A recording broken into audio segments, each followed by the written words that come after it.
जाणार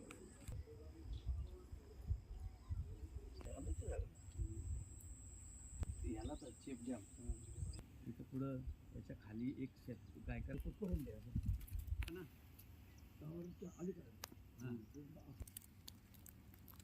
पाटला कुठे इथं विटू मामा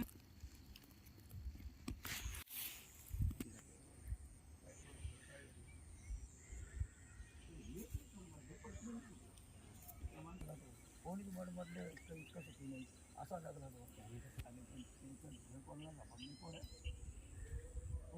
तो राहायचं जगला ना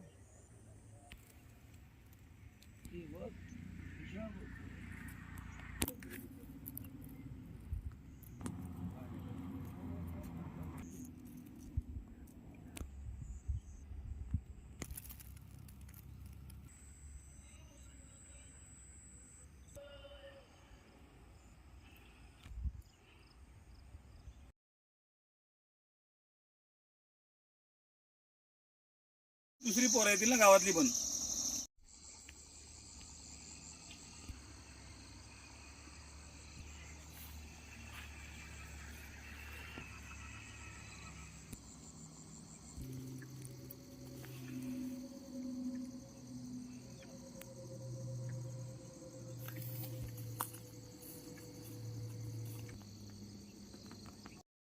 सध्या 2 एकरमध्ये हरभरा, मूग, वाळ आणि तूर, मटकी वगैरे आहे.